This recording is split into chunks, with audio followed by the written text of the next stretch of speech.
Le but de cette deuxième vidéo sur MeshMixer est de montrer comment évider, creuser des modèles afin de réduire au maximum la quantité de résine utilisée et surtout d'aller le plus rapidement possible dans l'impression. On importe donc les deux modèles maxillaire, supérieur et inférieur. Nous allons sélectionner les deux modèles en même temps afin de les déplacer dans l'espace par rapport au plan de référence, comme nous l'avions fait lors de la première vidéo pour un seul modèle. Mais il est important de sélectionner les deux modèles en même temps pour que l'outil Transform va permettre de déplacer les deux modèles. Il faut les sélectionner.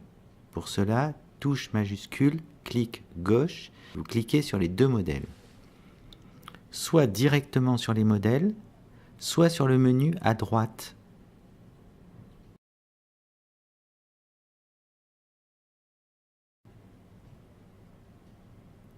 Voilà.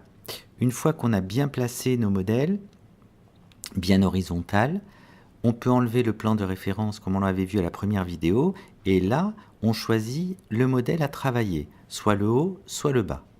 On va travailler par exemple le bas en utilisant l'outil Plan Cut, et avec la flèche, on choisit le plan de coupe, puis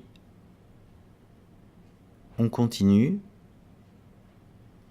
mais malgré tout, le maxillaire nous gêne beaucoup, le maxillaire supérieur. Donc on va l'éliminer, toujours au même endroit. On va appuyer sur ce petit œil qui va faire disparaître le maxillaire. Voilà, c'est fait. On pourra toujours le faire réapparaître si on en a besoin.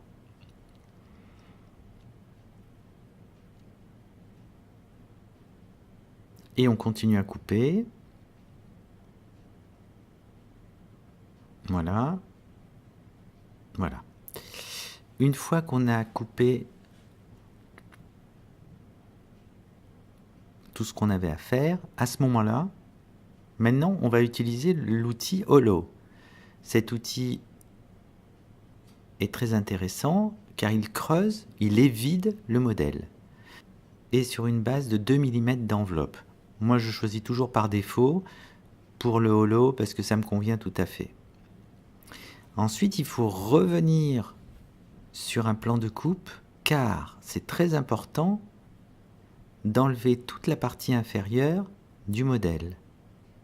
Sinon la résine, lorsqu'il va y avoir impression, ne pourra pas s'échapper du modèle. Si on imprime à plat sur le support de l'imprimante, il faut créer des trous de chaque côté des modèles. Ceci se fait avec Add Tube.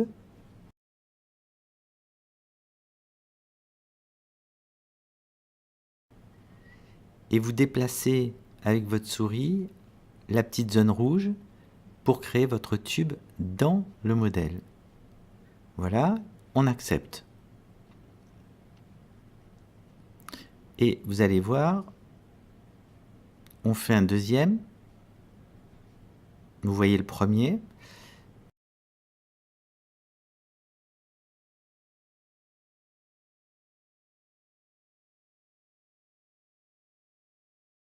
Et le deuxième, on accepte aussi. Qu'est-ce qu'on a comme résultat? On se retrouve avec un modèle avec deux tubes.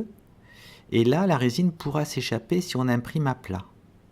Si on imprime à vertical, comme j'ai montré dans le début de la vidéo, pas de problème. Il n'est pas nécessaire de faire cette addition de tubes. Voilà, on fait pareil en haut.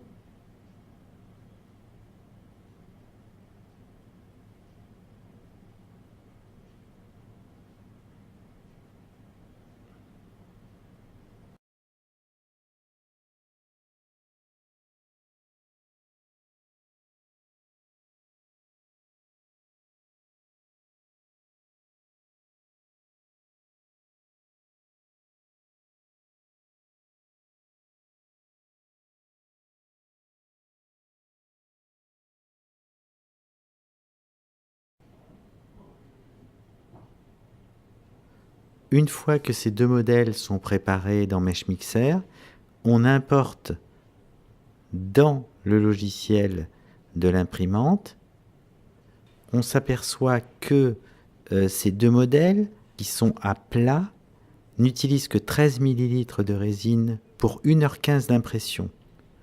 Les modèles d'origine, eux, auraient utilisé 190 ml et 7h45 d'impression.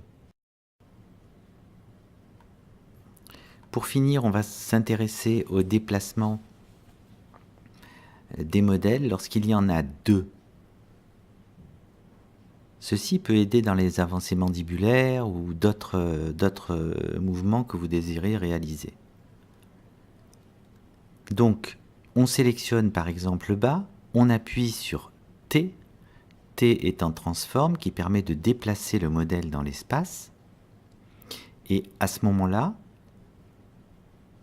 il y a une grande précision puisqu'en déplaçant, en appuyant sur la flèche verte, on déplace horizontalement le modèle précisément avec un nombre de millimètres qui est indiqué sur le menu à gauche.